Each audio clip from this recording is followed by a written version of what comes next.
Nanti semuanya itu bakal ada di dalam satu SIM gitu. Karena ini kategorinya berbeda, tingkat kesulitan tesnya juga pun berbeda. SIM motor di Jepang itu terbagi ada 4 kelas ya.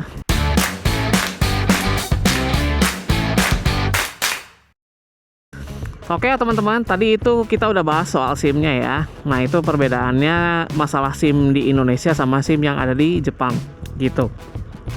Oke, selanjutnya kita akan bahas soal jalanan di Jepang ya.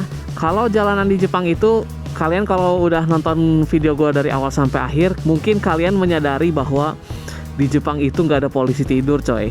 Gue juga nggak ngerti kenapa pemerintahnya atau dinas perhubungannya nggak bikin speed bumper gitu di sini. Makanya ya mungkin di Jepang itu karena jalanannya bagus ya, emang mulus banget, nggak ada speed bumper yang seenaknya. Jadi motor atau kendaraan-kendaraan itu nggak secepat itu rusak sih ya.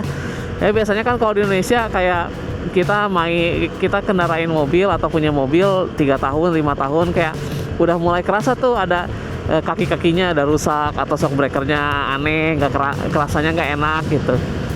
Nah kalau di Jepang kayaknya enggak sih gitu.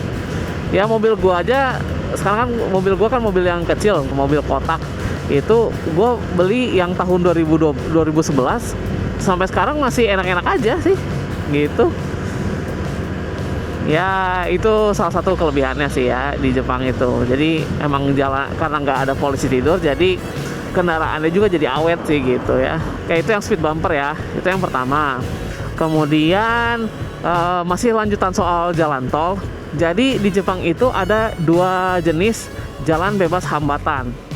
Ya, ada jalan tol biasa atau sebutannya Kosokudoro. Nah, sama satu lagi namanya Jidosha Senyo Doro. Nah, Jidosha Senyo Doro sama Kosokudoro ini bedanya apa?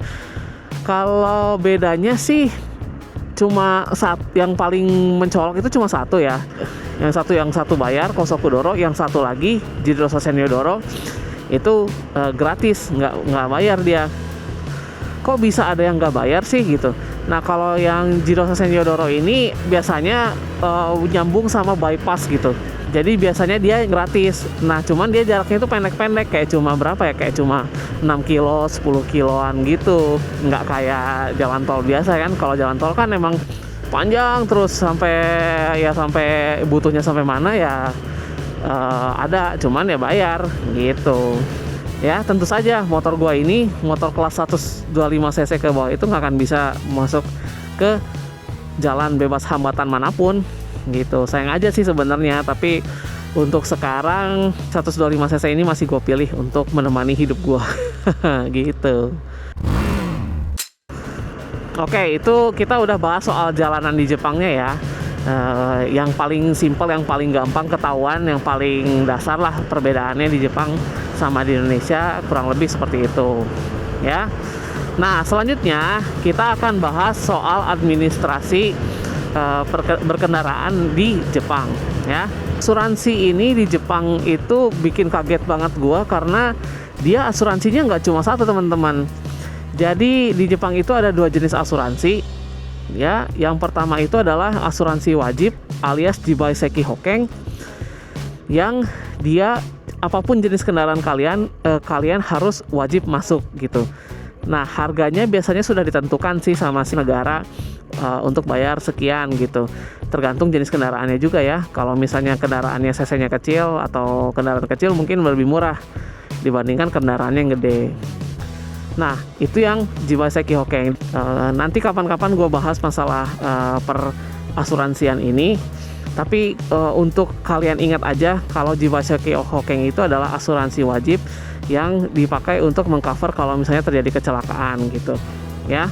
Yang kedua adalah asuransi opsional. Kalau dalam bahasa Jepang namanya Nin-i Hokeng. Memang sih kalau dari judulnya opsional ya, atau nggak sewajib itu gitu. Tapi pada kenyataannya orang-orang di sini pada masuk Nin-i Hokeng ini teman-teman. Karena apa? Isi dari Nin-i Hokeng itu apa ya? Dia bakal mengcover berbagai kejadian kalau misalnya kalian mengalami kecelakaan. Misalnya kalian nabrak orang dan orang tersebut meninggal dan kalian misalnya kena tuntut oleh keluarganya. Dan ternyata asuransi dari Jibaiseki Hokeng itu tidak bisa nutupin tagihan dari tuntutan korban kalian. Nah, itu bakal di cover sama di Nin-i Hokeng gitu. Nah, selain itu fasilitas-fasilitas lainnya banyak sih.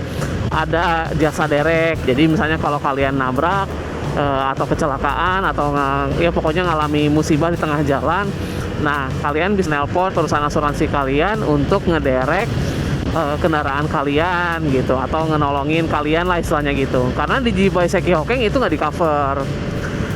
Terus ada lagi misalnya tambahan pengacara gitu. Kalau misalnya ternyata kasusnya jadi lebih repot ya, jadi makin ruwet. Nah, itu kalian bisa dibantu sama pengacara. Jadi memang Nin-i Hokeng itu tidak wajib, tapi memang sebaiknya kalian masuk untuk Nin-i Hokeng ini untuk jaga-jaga. Misalnya terjadi sesuatu, kalian nggak akan kesulitan di masalah keuangannya nanti gitu. Kayak itu masalah asuransi di Jepang. Kemudian satu lagi, ada yang disebut dengan Shakeng. Shakeng itu kayak STNK di kita ya, buat bukti kalau kalian surat kendaraan lah gitu ya. Tapi Shakeng ini adalah inspeksi bahwa kendaraan kalian apakah layak jalan atau tidak gitu. Nah, apakah semua kendaraan perlu Shakeng? Nggak semua ya. Kalau misalnya mobil itu memang wajib Shakeng, hampir semuanya ada Shakengnya. Kemudian kalau motor, setahu gua ya, untuk motor yang di atas 250 cc itu wajib Shakeng gitu. Makanya motor-motor gede ya, mulai dari 250 cc di sini kan hitungannya udah lumayan ya, walaupun middle class ya hitungannya, tapi termasuk kendaraan yang harus ada Shakeng alias inspeksinya gitu. Shakeng itu berapa harganya? Nah, Shakeng itu tergantung jenis kendaraannya sama kendaraan kalian itu rusaknya bagian mana gitu. Kalau misalnya rusak kan mau harus ganti kan. Khusus untuk motor 250 cc ke bawah dia nggak perlu Shakeng gitu. Makanya gue masih keep sama motor ini, selain karena murah bensinnya ya, untuk Shakengnya gue nggak perlu bayar Shakeng jadinya gitu. Walaupun emang nggak bisa naik jalan tol ya, tapi ini masih hitungannya ekonomis lah ya. Untuk dompet gue sangat bersahabat ya. Gitu teman-teman. Oke ya, gitu teman-teman. Jadi itu yang gue tahu perbedaan berkendara di Jepang sama di Indonesia ya. Semoga video ini nambah pengetahuan buat kalian dan bisa ngasih gambaran ke kalian juga kalau di Jepang itu masalah aturannya kayak gimana sih gitu ya. Nanti deh kalau kalian misalnya udah di Jepang dan kalian berniat ngambil SIM, pasti nanti kalian bakal menemukan perbedaan-perbedaan yang sangat mengejutkan lah bagi kalian gitu. Dan poin-poin yang tadi gua udah jelasin itu memang kebanyakan nggak ada di Indonesia ya. Makanya gua pengen ngasih info itu ke kalian. Semoga kalian bisa lebih tercerahkan dan ada ilmunya buat kalian gitu ya. Barangkali kalau misalnya teman-teman ada yang punya kendaraan juga di Jepang atau tim juga di Jepang, boleh deh kalian komen di kolom komentar apa aja sih yang perbedaan-perbedaan yang mungkin yang gua gak kerasa mungkin ya sama kalian kerasa gitu. Tonton terus video gua dan selalu dukung channel gua dengan like, comment, subscribe dan share ya. Oke ya, sampai ketemu lagi di video selanjutnya dan bye bye.